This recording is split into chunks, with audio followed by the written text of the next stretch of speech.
যুক্তরাষ্ট্রের লস অ্যাঞ্জেলসের দাবানলে নিহতের সংখ্যা বেড়ে ১৬ জনে দাঁড়িয়েছে। হতাহতের সংখ্যাটি নিশ্চিত করেছেন লস অ্যাঞ্জেলস কাউন্টির চিকিৎসা পর্যবেক্ষক। তারা বলেছেন এখনও হতাহতদের ঘটনার তদন্ত চলছে। শনিবার ১১ জানুয়ারি স্থানীয় সময় সন্ধ্যায় এক বিবৃতিতে বিষয়টি নিশ্চিত করেছে লস অ্যাঞ্জেলসের কাউন্টি কর্তৃপক্ষ। মার্কিন যুক্তরাষ্ট্রের লস অ্যাঞ্জেলস থেকে বার্তা সংস্থা এএফপি এই খবর জানিয়েছে।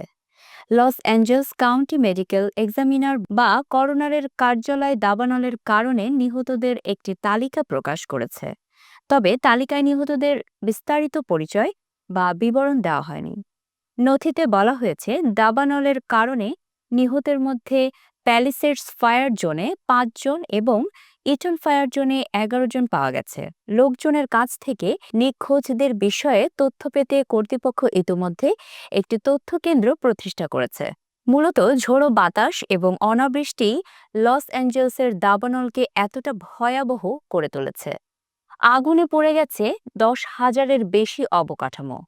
শুক্রবার পর্যন্ত দাবানলে $১৫০ বিলিয়ন ক্ষয়ক্ষতির তথ্য দিয়েছে আবহাওয়া বিষয়ক তথ্য সরবরাহকারী ওয়েবসাইট অ্যাকুয়েদার। বার্তা সংস্থা রয়টার্স জানিয়েছে শনিবার থেকে দিক পরিবর্তন করতে শুরু করেছে দাবানল। দাবানল এখন আরও পূর্ব থেকে উত্তর পূর্ব দিকে ধাবিত হচ্ছে। একই সঙ্গে এখনও ৬টি দাবানল জ্বলছে। লস অ্যাঞ্জেলস ফায়ার সার্ভিসের কর্মকর্তা এরিক স্কট স্থানীয় টেলিভিশন চ্যানেল KTLA-কে বলেছেন প্যালিসেইডস দাবানলটির পূর্বের অংশে আগুন উল্লেখযোগ্য হারে বৃদ্ধি পেয়েছে। সেটি দিক পরিবর্তন করে আরও উত্তর পূর্ব দিকে এগিয়ে যাচ্ছে। এই দাবানল সবচেয়ে ভয়াবহ আকার ধারণ করেছে।